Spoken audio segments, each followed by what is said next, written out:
Ladies and gentlemen, boys and girls, I'm back. And all of me is back. This is good.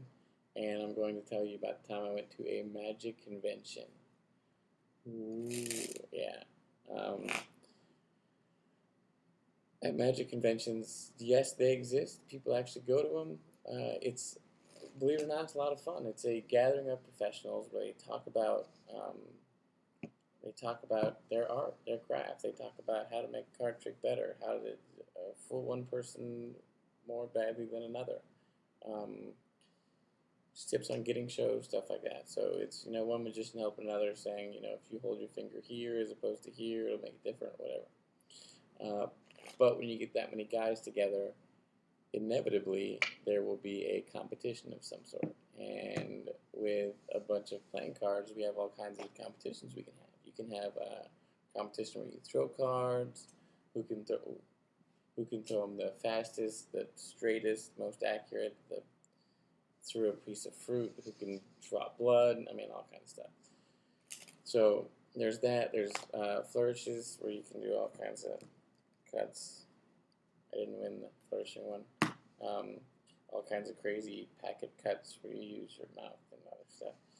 And the one I got entered in was actually finding 3 selected cards. And to make it easy, I'm going to take out 3 cards, the King, Queen, and Jack of Diamonds.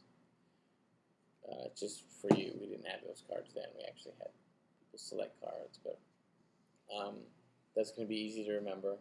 And we had criteria for it. It was fastest, most creative, most artistic, all kinds of stuff.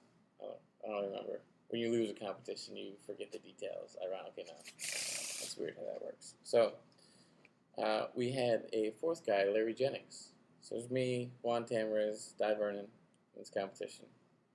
And Larry Jennings. Larry Jennings was going to be our shuffler. He was going to be the one to shuffle the cards and make sure everything's fair, because you don't want a magician to shuffle the cards and then find them. That's like cheating, because you never know what he's going to do. We're cheeky. So we gave the cards to Larry and we said mix them up. And I start talking to Juan Tamariz, because how can you not? The guy's got long gray hair, whatever. But by the time I look over, the cards are already in the deck. So I look over and he says, "Do you want me to shuffle them as well?" And he said, "Yes, please." So he takes these cards, and now I've already lost track of where they are. Sometimes you can visually look and visually kind of catch where they are. At this point, I was already gone. And then he looks over and he goes, "All right, Pete, your turn." Man, wish I would have paid attention, I was looking over trying to do something wrong, but I said, "All right, that should be the first one. That's the King of Diamonds. And if that's the King, then down here, that should be another one. That's actually the Jack." I said, "But the hardest one is actually the Queen.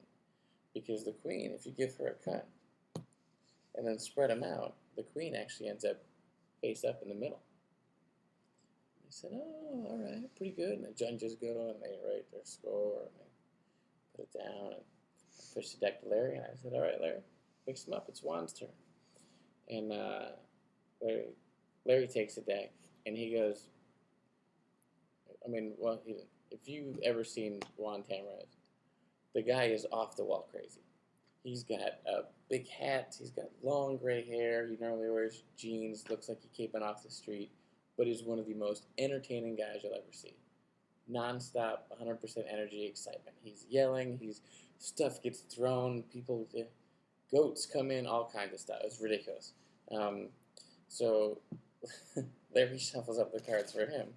And he's not paying attention either. This is the craziest thing. He's talking to people in the audience. He's doing everything but paying attention to the cards, which to me is baffling. But he takes the cards and he goes, "My turn? My turn. All right, my turn." He takes the cards. Turns into an Italian accent at one point, but no, he takes the cards. And he goes, "Look, I find. There's 1, 2, 3. 3 cards. Not hard." Oh, okay.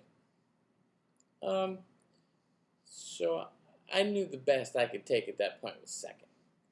So I knew I didn't want Di Vernon to win. Di Vernon was a great magician. Came down from Canada. He's actually kind of an entrepreneur for all this stuff. He kind of came up with a whole bunch of the ideas and stuff we still use today.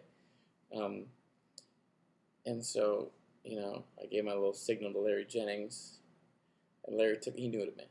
Larry took the cards, and he was going to have a little fun with Di Vernon. We know Di Vernon always kind of smoked a cigar when he did his magic, everything else. So Di Vernon turns his back to smoke a cigar, and Larry takes half the cards face down. He takes half the cards face up, and he shuffles them together. So we're all making sure he's not paying attention. And we watch Larry shuffle these cards, face up and face down. He looks at me, and I'm laughing. I'm trying to make sure Di Vernon is not paying attention.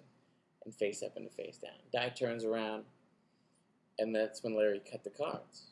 And when Larry cut the cards, Vernon knew that they were mixed up.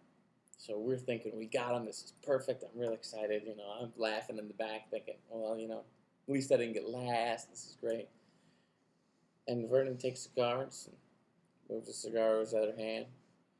He turns them over. He goes, I won. Like, what? And he spread the cards out. And in the spread, there were 3 face-up cards. That was it. The rest had all turned face down.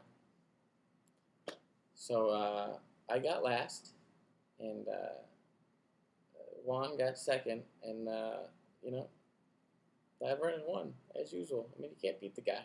So, anyway, that was my story of the convention. Thanks.